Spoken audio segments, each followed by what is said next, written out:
नमस्कार मित्रों, मेरे स्पिरिचुअल कनेक्ट पर आप सभी लोगों का हार्दिक अभिनंदन है। मित्रों, आज मैं आप लोगों को नारद भक्ति सूत्र में सूत्र नंबर 50वें के बारे में बता रही हूँ, तो इसको ध्यान से सुनिए मित्रों। और आप लोगों से एक विनम्र अनुरोध है आप कि मेरे स्पिरिचुअल कनेक्ट को सब्सक्राइब ना किए हो तो सब्सक्राइब कर लीजिए और ज़्यादा से ज़्यादा लोगों को शेयर। नारद, अब चलिए शुरू करते हैं मित्रों। नारद वह तरता है कि पुनरावृत्ति करते हैं। नारद वह तरता है कि पुनरावृत्ति करते हैं जिससे कोई संशय न रह जाए। संशयी व्यक्ति प्रश्न करता है।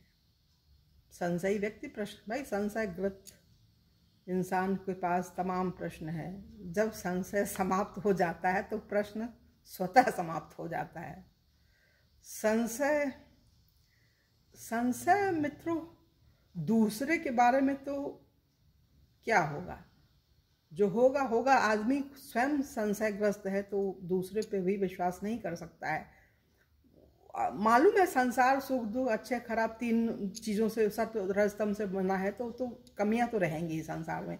लेकिन जो भगवान का होता है ना, विश्वास भगवान ही है, उसको अपने ऊपर विश्वास होता है। कोई अच्छा करे खराब करे, जो करे वो करता है। लेकिन वो जो संशय रहित है वो भगवान का ही है, तो वो तो फिर उसकी तो बात अलग है। उसके लिए तो क्या बोले अब मित्रों, आ जाती बात निकल। भक्ति वाले उसमें मोड में रहते हैं ना, तो कुछ अपने मन से ही कुछ निकलने लग जाता है। तो चलिए इसको छोड़ते हैं, पुनः इसको सुनिए। एक ही दो लाइन अभी बोले, फिर से ध्यान से सुनिए।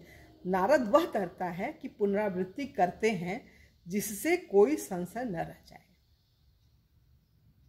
संशयी व्यक्ति प्रश्न करता है।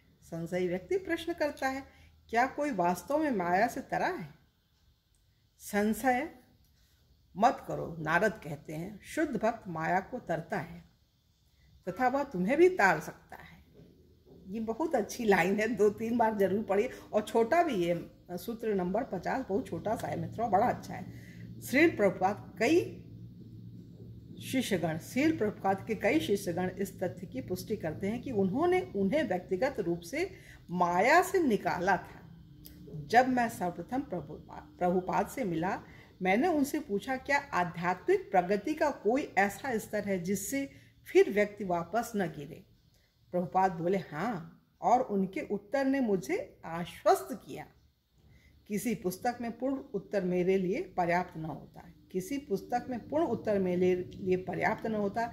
यद्यपि महात्मा गण आत्म प्रशंसक नहीं होते, तथापि वे व्यक्तिगत रूप से मंचन करते हैं कि मुक्त पुरुष वास्तव में होते हैं तथा वे हमारी मदद कर सकते हैं। जैसा कि देवताओं ने देवकी के गर्भस्थित कृष्ण को अपनी प्रार्थनाओं में कहा था। जब आचार्यगण अविद्या के विकट सागर को पार करने हेतु आपके चरण कमलों का पूर्णाश्रय लेते हैं, तो वे अपने तरने की पद्धति को इस धरती पर छोड़ जाते हैं। एवं चूंकि आप अपने अन्य भक्तों के प्रति अत्यंत दयालु होते हैं, आप उनकी सहायता हेतु इस पद्धति को स्वीकार करते हैं। अब श्री प्रभुपाद लिखते हैं, यदि वस्तुओं को सरल कर दिया जाए तो इसके द्वारा उनको सरल बनाने वाले व्यक्ति तथा उन्हीं सिद्धांतों का अनुसरण करने वाले व्यक्तियों को सुविधा होती है। अविद्या के सागर को पार करने की संस्तुत पद्धति केवल भक्त के लिए ही सरल नहीं होती, अपितु भक्त का अनुसरण करने वाले सामान्य व्यक्तियों के लिए भी सरल होती है। कितनी बड़ी चीज़ है। भक्त तो भक्त ही है, भगवान से विभक्त नहीं होता। और जो अभी नए नए भक्ति के राह पर मार्ग पर चले हैं, उनको भी इस से लाभ मिल सकता है, ऐसे भक्तों से, उनके कामों से। ये बता रहे हैं, शुद्ध भक्त कई प्रकार से दूसरों की सहायता करते हैं। वे कभी कभी उपदेश देते हैं तथा अन्य समयों पर भक्त और अभक्त दोनों से मिलते हैं। जब लोग अधिक गंभीर निर्देशों हेतु आगे आते हैं तो शुद्ध भक्त गुरु की भूमिका निभाता है तथा परम पुरुषोत्तम भगवान की सेवा करने हेतु शिष्यों को प्रशिक्षण देता है। कभी कभी शुद्ध भक्त लेखक बन जाते हैं। भाई सही बात है, भक्ति जो 84 सूत्र हैं, जो एक भक्त है तो गुरु है वो, और जो नए नए आ रहे हैं अभी उस राह पे, तो वो शिक्षार्थी हैं। जो अच्छा भक्त है, शुद्ध भक्त है, तो वो तो एक गुरु की भूमिका में होता ही है।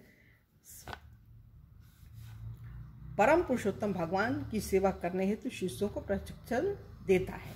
कभी कभी शुद्ध भक्त लेखक बन जाते हैं। श्री प्रभुपाद लिखते हैं, ऐसी पुस्तकों को मुद्रित करना आचार्य का कर्तव्य है जिनसे भावी प्रत्याशियों को सेवा की विधि ग्रहण करने में मदद मिले और भगवत कृपा से भगवत ध्यान लौटने की योग्यता प्राप्त हो। कभी कभी मुक्तात्मा पुरुष ऐसे शिष्य बनाते हैं जो फिर अपने गुरु के उदाहरण का अनुगमन करते हुए बाहर जाकर प्रचार करें। महात्मागण कभी कभी ऐसे आंदोलनों या संस्थाओं का प्रारंभ करते हैं जिनमें भक्तगण रह सके तथा भक्ति का अभ्यास कर सके, एवं कभी कभी वे मंदिर निर्माण करते हैं जहां जनता भगवान कृष्ण के विग्रह का रूप का दर्शन कर सके तथा प्रसादम का स्वाद ले सके। अतः व्यक्तिगत उदाहरण तथा शिक्षा द्वारा एवं मर्द लोक से अपने तिरुभाव के पश्चात भी महात्मा गण उन बद्ध जीवों की मदद करते हैं जो अपने कृष्ण प्रेम को भूल गए हैं। श्री भक्ति विनोद ठाकुर ने के उद्गारों के अनुसार, श्रील भक्ति विनोद ठाकुर के उद्गारों के अनुसार, सुनिए मित्र इसको ध्यान से, वह कुतर्की है, वह कुतर्की है जो कहे कि वैष्णव जन मरते हैं क्योंकि वे तो ध्वनि तरंगों में जीवित रहते हैं। वैष्णव जन जीने के लिए मरते हैं, हम भगवान नाम के प्रचारार्थ जीते हैं, जीने के लिए मरते हैं। कितनी बड़ी चीज़ है, इसको फिर से पढ़िएगा, सुनिएगा मित्रों, हमने तो बोल दिया है। और किताब भी है, उसको भी लाइए, अच्छे से सुनिए, पढ़िए, दीजिए। सारे सूत्र अद्भुत हैं। तो मित्रों यहाँ पे 50वां सूत्र पूरा हो रहा है और कल की वीडियो आप लोगों से पुनः मिलेंगे। तब तक के लिए जय हिंद, जय भारत, ओम शांति।